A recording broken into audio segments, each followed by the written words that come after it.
December 4th, 2024. Manhattan's bustling streets were just beginning to wake up.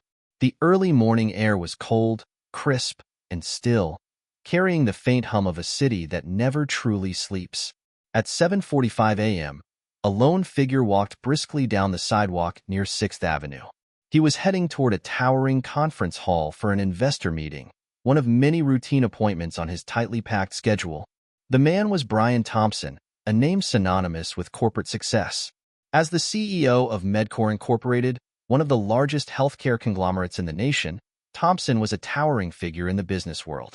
Known for his sharp intellect, relentless ambition, and penchant for delivering results, his presence commanded respect. Dressed in a tailored navy suit and clutching a leather briefcase, he cut the image of a man on top of his game. But success like his didn't come without criticism. For years, Thompson had been the face of Medcore, a company that generated billions annually but faced mounting accusations of prioritizing profits over people. To many, he was a visionary leader. To others, a symbol of a deeply flawed system. And on this day, as he hurried toward his next appointment, none of it seemed to matter. He had no idea what was about to happen. At precisely 7:48 a.m., as Thompson approached the revolving glass doors of the Midtown Conference Center, a figure emerged from the shadows. Moving with purpose, the individual closed the distance between them. Witnesses later described the figure as calm, methodical, even, as they raised a firearm and fired 3 shots into Thompson's back. The shots rang out in quick succession, breaking the morning's fragile silence. Thompson collapsed instantly, his briefcase falling to the ground beside him. Within seconds, the assailant disappeared into the chaos, leaving behind a scene of confusion and horror. First responders arrived minutes later, but it was already too late. Brian Thompson was rushed to Mount Sinai West Hospital, where doctors pronounced him dead at 8:06 a.m. News of the attack spread rapidly, sending shockwaves through corporate America, the media, and the public. The Midtown Conference Center was soon swarmed by reporters, police, and curious onlookers. Questions hung thick in the air. Who would want to kill Brian Thompson? And why? The initial investigation yielded no immediate answers, but investigators were about to uncover a trail far more intricate and deeply personal than anyone could have imagined. Before we continue, a quick reminder. Over 80% of our viewers haven't subscribed to the channel. If you're enjoying this story and want to support our work, hit the subscribe button and turn on notifications. Your support helps us bring you more in-depth stories like this. And don't forget to share your thoughts in the comments. We'd love to hear from you. To understand the magnitude of what happened on that December morning, we need to step back and examine the life of the man at the center of it all, Brian Thompson, and the empire he helped shape. Born in 1970 in Cleveland, Ohio, Brian Thompson was the eldest of 3 children in a middle-class family. His father was a teacher, and his mother worked as a nurse, a combination that, by his own admission, instilled in him the values of hard work and ambition. Thompson excelled academically, graduating at the top of his class from a public high school before earning a full scholarship to study economics at Yale University. By the time he reached his 20s, Thompson's sharp intellect and tireless drive set him apart. Professors described him as laser-focused, a man who knew what he wanted and wouldn't stop until he got it. After completing his MBA at Stanford, he entered the corporate world, quickly climbing the ranks in the healthcare industry. By the age of 35, Thompson had joined the executive team at Medcore Inc., one of the largest health insurance providers in the country. But what exactly was Medcore? For millions of Americans, Medcore was more than just a company. It was their gateway to healthcare, their safety net in times of crisis. And yet, for just as many, it was a source of frustration and despair. The company insured nearly 50 million people, generating billions in annual revenue. Its influence was staggering, shaping not only the healthcare industry but also the lives of those who depended on its services. Thompson's leadership came during a transformative and turbulent time for the company. When he became CEO in 2016, Medcore was already a giant in the industry, but it was facing mounting challenges: public backlash over denied claims, accusations of profiteering, and growing scrutiny from government regulators. Thompson's mandate was clear: grow the company's bottom line while navigating the complex and often unforgiving world of American healthcare. And grow it, he did. Over the next 8 years, Medcore's revenue nearly doubled, making it one of the most profitable health insurance providers in the world. Thompson spearheaded initiatives to streamline operations, invest in cutting-edge technology, and expand the company's reach. He was lauded by investors and hailed in boardrooms as a visionary leader who could deliver results in an industry plagued by uncertainty. But for the millions of people navigating Medcore's bureaucracy, the picture was far less rosy. Stories of denied claims, delays in coverage, and exorbitant premiums began to dominate public discourse. Critics accused Thompson of prioritizing profits over people, of building a system that left the most vulnerable behind. By 2022, Medcore's reputation had taken a significant hit. High-profile lawsuits exposed the company's aggressive tactics, including denying coverage for expensive treatments and pressuring doctors to minimize costs. Internal emails leaked to the press painted a damning picture of a corporate culture laser-focused on profitability at all costs. For some, Thompson became a symbol of everything wrong with the healthcare system. A man who represented wealth, power, and privilege in a system that often seemed indifferent to human suffering.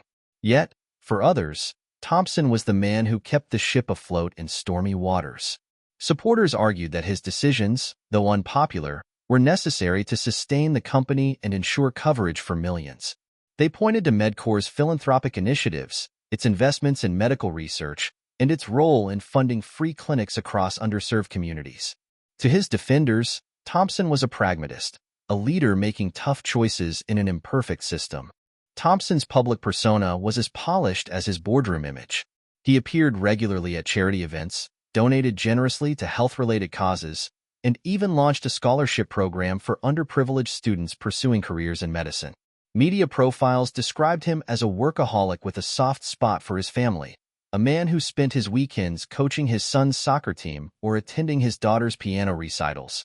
But for all the praise and criticism, there was one thing that even Thompson's harshest critics couldn't deny: his influence.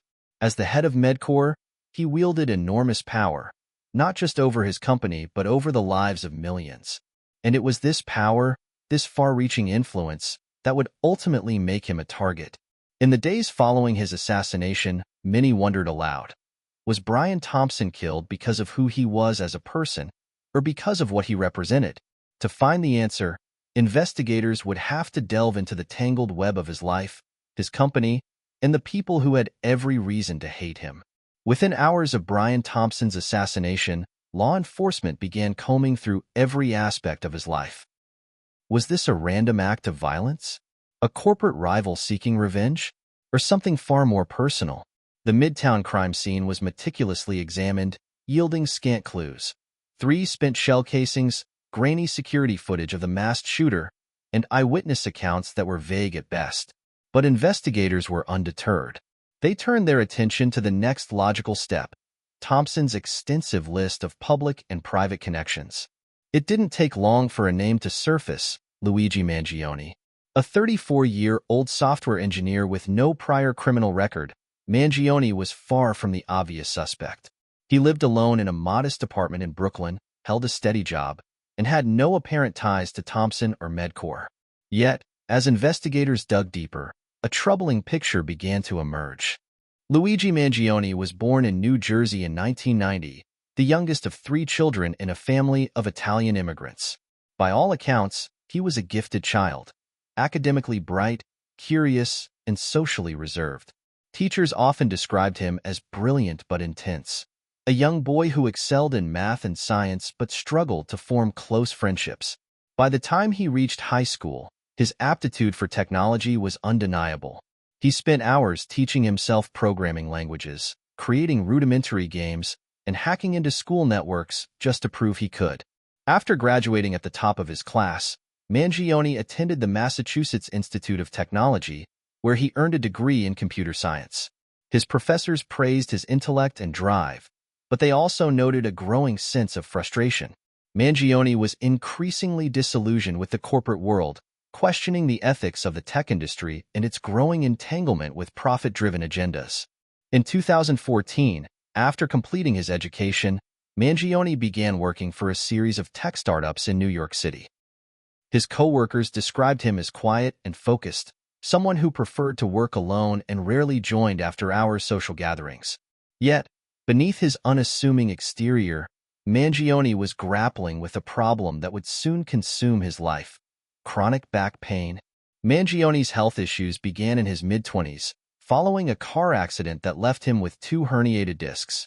Despite undergoing multiple surgeries and physical therapy, his condition failed to improve. Over the next decade, he sought treatment from countless doctors, specialists, and alternative practitioners, spending tens of thousands of dollars in the process. But instead of relief, he encountered a healthcare system that he described as an endless cycle of denials and dead ends. Mangione's frustration spilled into the digital world. Using the pseudonym Mr. Cactus, he became an active contributor to online forums, venting about his struggles with chronic pain and his mounting dissatisfaction with the healthcare industry. On platforms like Reddit, he shared detailed accounts of his interactions with insurance companies, often singling out Medcore for what he described as inhumane practices. In one post, he wrote, "They make billions while people like me are left to suffer. We're nothing but numbers to them." By 2022, Mangione's online activity had taken a darker turn. Investigators uncovered a series of posts where he expressed his anger in increasingly explicit terms, blaming Medcore, and specifically its CEO, Brian Thompson, for the state of his life. One chilling comment, posted just months before the assassination, read, "They think they're untouchable, but every empire falls eventually. Sometimes, all it takes is one person willing to act." As police pieced together Mangione's digital footprint, they also began to unravel his meticulously planned movements leading up to the crime. Surveillance footage placed him in the vicinity of the Midtown Conference Center 2 days before the shooting, seemingly scouting the area. Records showed that he had recently purchased a 3D printer, which investigators believed he used to manufacture the untraceable firearm used in the attack. But perhaps the most damning piece of evidence came in the form of a manifesto, a 20-page document found on Mangione's laptop during a raid on his apartment. Titled "A System of Injustice," the manifesto detailed his grievances with the healthcare industry, his belief in systemic corruption, and his decision to target Brian Thompson. In one passage, Mangione wrote, "This is not about me. This is about all of us who have suffered in silence.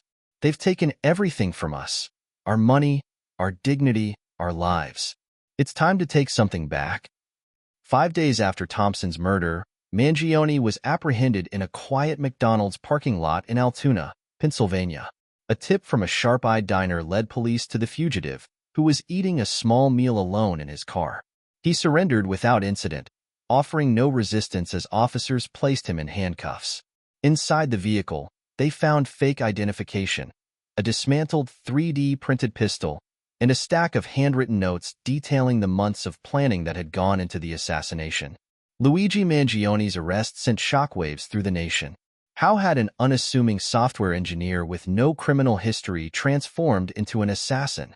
And more importantly, what did his actions reveal about the growing cracks in a system designed to protect the vulnerable?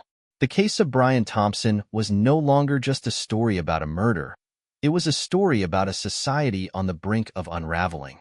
In the hours following Brian Thompson's assassination, the NYPD launched one of the most intense manhunts in recent memory. The stakes were clear. The killer had not only targeted a high-profile figure, but had also managed to escape undetected in one of the most heavily surveilled areas of Manhattan. Every second counted. Investigators began by scouring the crime scene for evidence. The 3 spent shell casings provided little in the way of leads. No fingerprints, no identifiable markings. Surveillance cameras in the area offered fragmented glimpses of the assailant, a hooded figure blending into the morning crowds, moving with a deliberate pace and vanishing moments after the shots were fired. The footage was grainy, and the perpetrator's face remained obscured, but it was enough to confirm one crucial detail: this was no random act of violence. The investigation quickly expanded beyond the immediate vicinity of the crime scene. Law enforcement agencies issued a citywide alert, and officers began canvassing neighborhoods, questioning residents, and reviewing hours of additional surveillance footage. Meanwhile, the FBI joined the case, bringing with them advanced forensic technology and behavioral analysts to construct a profile of the suspect. Within days, the investigation took a pivotal turn. A sharp-eyed detective reviewing surveillance footage noticed a figure matching the description of the shooter entering a subway station near Bryant Park just minutes after the crime. By tracing MetroCard records and analyzing additional camera angles, they were able to identify a likely route. The suspect had boarded a train bound for Brooklyn, exiting at a station just a few blocks from a quiet residential neighborhood. This discovery led police to a modest apartment complex on a tree-lined street in Flatbush. It was here that investigators first learned the name Luigi Mangione. At first glance, Mangione seemed an unlikely suspect. Neighbors described him as polite but reserved, the kind of person who kept to himself and rarely drew attention. His landlord mentioned that he always paid his rent on time and had never caused any trouble. Yet, a deeper look into his background began to raise red flags. Armed with a search warrant, officers entered Mangione's apartment. What they found inside painted a starkly different picture of the man his neighbors thought they knew. The small, sparsely furnished space was meticulously organized. A workbench in the corner held tools and materials consistent with 3D printing. Investigators discovered blueprints for firearm components, along with the partially assembled remnants of a 3D printed pistol. But the most chilling discovery lay on his computer. Detailed research on Brian Thompson, his daily routines, and the layout of the Midtown Conference Center. While the evidence was damning, one critical detail was missing: Mangione himself. It appeared he had fled his apartment just hours before the search, leaving behind only traces of his meticulous planning. The discovery of his manifesto, coupled with the evidence found at the scene, left no doubt in investigators' minds. Mangione was their suspect. The focus now shifted to tracking him down. Police issued a nationwide alert, and Mangione was placed on the FBI's most wanted list. Tips began pouring in from across the country, but the sheer volume of leads threatened to overwhelm investigators. Still, they pressed on, piecing together a timeline of Mangione's movements in the days following the murder. One of the most significant breakthroughs came from an unlikely source, a gas station clerk in New Jersey. Reviewing security footage from their store, the clerk noticed a man matching Mangione's description purchasing snacks and fuel. The footage showed him driving a gray sedan, which was later identified as a rental car he had picked up using a fake ID. Investigators now had a vehicle to track. Forensic analysis of the car's GPS logs revealed a series of stops in small towns across Pennsylvania. Each stop seemed carefully calculated. Mangione avoided major highways, stuck to cash transactions, and stayed in low-profile motels. Yet, despite his efforts to remain off the grid, his trail was slowly unraveling. The end came unexpectedly in Altoona, Pennsylvania, 5 days after the murder. Mangione had parked his car in the lot of a McDonald's and was eating a small meal alone when a diner recognized him from a wanted poster circulating on social media. The diner, a retired police officer, quietly called 911 and provided Mangione's location. Within minutes, law enforcement arrived, surrounding the parking lot and blocking all exits. Mangione offered no resistance as officers approached his vehicle. He was calm, almost eerily so, as they ordered him to step out of the car. In the trunk, investigators found the dismantled pieces of a 3D printed pistol, along with handwritten notes detailing his thoughts in the days leading up to the assassination. It was clear that Mangione had prepared for the possibility of capture, but his demeanor suggested a man who had already accepted the consequences of his actions. News of Mangione's arrest spread rapidly, sparking a wave of public reaction. Some viewed him as a cold-blooded killer who had taken an innocent life. Others, however, saw him as a tragic figure, a man driven to extremes by a system that had failed him. The lines between villain and victim blurred, igniting a national debate about justice, morality, and the cost of systemic failure. With Mangione in custody, the focus shifted once again. Investigators now faced the daunting task of unraveling the full scope of his motives, his plans, and the events that led him to target Brian Thompson. The story, they realized, was far from over. Luigi Mangione's arrest was only the beginning of what would become one of the most scrutinized legal cases in recent history. As the man accused of assassinating Brian Thompson, He was thrust into the national spotlight, his every move dissected by the media, legal analysts, and the public. For many, the trial was about more than just the fate of one man. It was a referendum on a system that had driven him to act. In the days following his arrest, Mangione was charged with first-degree murder, possession of an unregistered firearm, and acts of terrorism under federal law. Prosecutors framed the case as an intentional, premeditated act designed to instill fear and chaos. They painted Mangione as a cold, calculating killer who meticulously planned every detail of the assassination, from creating the weapon to selecting his target. Mangione's defense team, however, sought to shift the narrative. Led by a high-profile attorney specializing in controversial cases, they argued that Mangione's actions were not born out of malice but desperation. His legal team highlighted his years of suffering, his battles with chronic pain, and his repeated failures to find help within a system they described as fundamentally broken. They claimed that Mangione was not a terrorist, but a man who had been pushed to the brink. At the center of the defense's strategy was the manifesto found on Mangione's laptop, a document that prosecutors presented as evidence of his guilt. The defense argued it was a cry for help, not a blueprint for murder.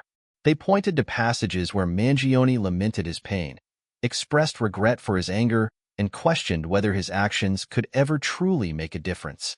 The jury was left to grapple with a central question. Was Mangione a remorseless killer, or a tragic product of a system that had failed him?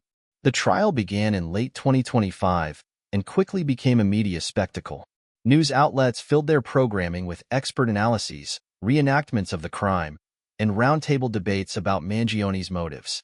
Social media platforms buzzed with theories, arguments, and heated discussions, with hashtags like #OAssassin and #JusticeForMangione trending worldwide. For some, Mangione was a villain, a symbol of the dangers of taking justice into one's own hands. They pointed to the calculated nature of his crime, the detailed planning that had gone into the assassination, and the fact that he had shown no remorse during his arrest. For others, however, Mangione was a hero of sorts, a man who had dared to challenge a system they believed was corrupt and indifferent. Protesters gathered outside the courthouse, holding signs that read, "Healthcare is a human right," and Mangione was pushed too far. The trial also brought renewed scrutiny to Brian Thompson and Medcore. During cross-examinations, the defense presented a parade of witnesses who testified about their experiences with the healthcare system, denied claims, mounting medical debt, and lives upended by decisions made in boardrooms far removed from the realities of everyday people. Each story added fuel to the fire, further complicating public perceptions of Thompson's legacy. The prosecution, meanwhile, focused on the human cost of Mangione's actions. They called Thompson's family to the stand, where his wife and teenage children spoke about their loss. The empty chair at the dinner table, the milestones he would never see, and the hole his death had left in their lives. Their testimony was a powerful reminder that behind the headlines and debates was a grieving family, shattered by violence. As the trial wore on, the nation became increasingly polarized. Some saw the case as a cautionary tale about the consequences of unchecked corporate power and the failures of the healthcare system. Others viewed it as a stark reminder of the dangers of vigilantism and the need for justice to be served within the bounds of the law. The courtroom became a battleground for these competing narratives, with every piece of evidence and every witness testimony shaping public opinion. After weeks of testimony and arguments, the jury faced a daunting task. The evidence was clear. Mangione had planned and executed the murder of Brian Thompson. But the question of why, and whether that why mattered, loomed large. In the end, they delivered a split verdict: guilty of first-degree murder and possession of an unregistered firearm, but not guilty on the charge of terrorism. Mangione was sentenced to life in prison without the possibility of parole. The verdict did little to quell the public debate. For some, justice had been served.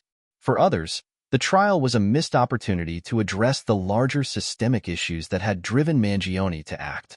Commentators described the case as a Rorschach test for America, a reflection of the nation's deep divisions over healthcare, corporate power, and the limits of individual action. Even after the trial concluded, the story continued to reverberate.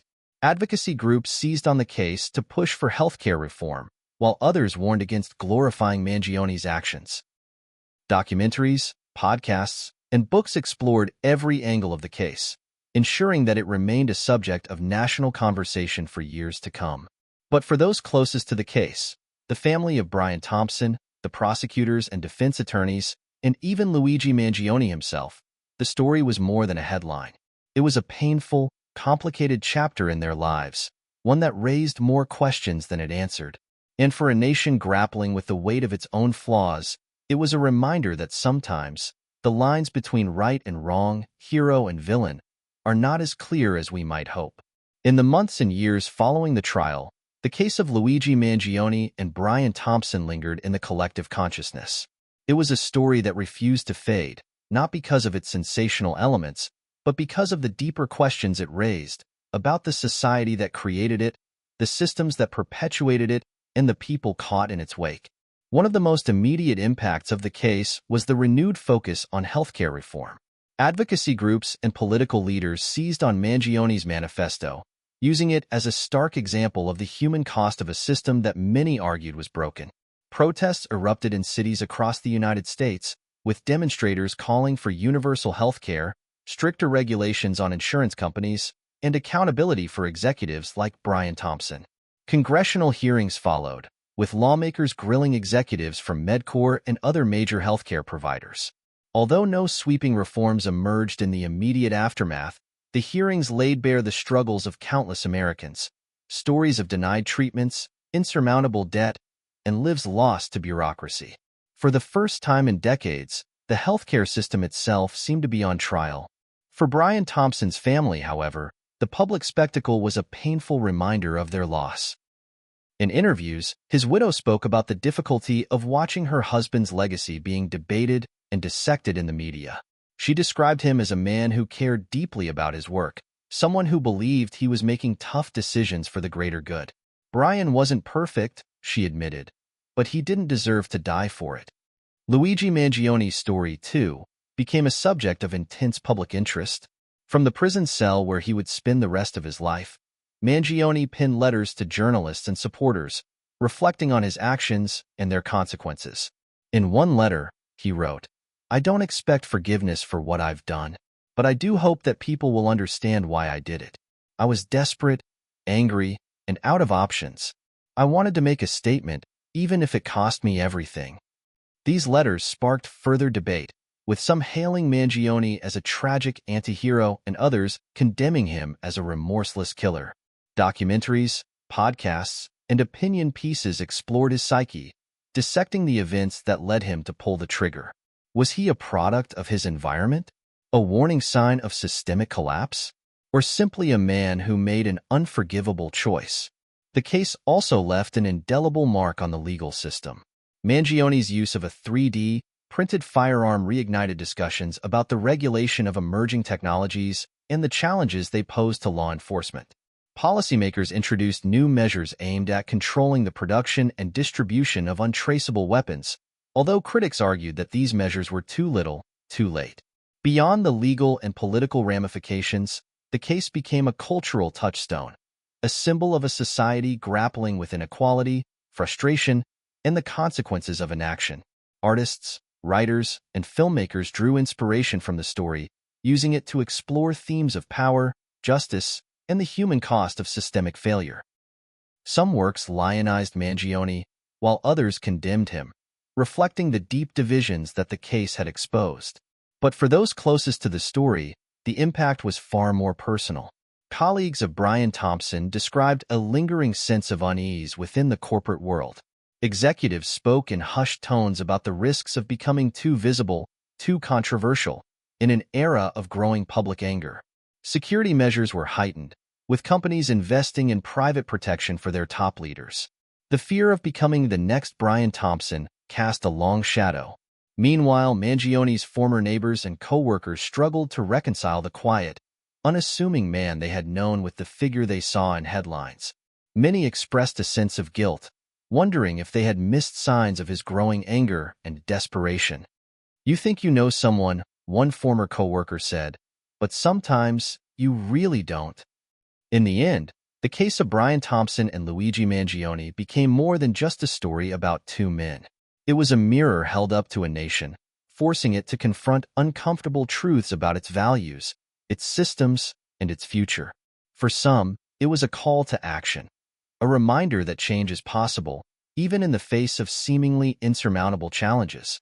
For others, it was a cautionary tale, a warning of the dangers of anger and desperation left unchecked. And yet, as the years passed, one question remained. Had anything truly changed? The healthcare system continued to face criticism, corporate leaders remained both powerful and vulnerable, and the lines between justice and vengeance grew ever blurrier. The legacy of the case, like the story itself, was complicated, an unresolved chapter in a nation's ongoing struggle to define itself. Brian Thompson is gone. Luigi Mangione will likely spend the rest of his life behind bars. But their story lives on. A story of ambition and desperation, power and resistance, choices and consequences. It is a story that reminds us of the thin line between the best and worst of us, and the fragile systems we depend on to hold it all together.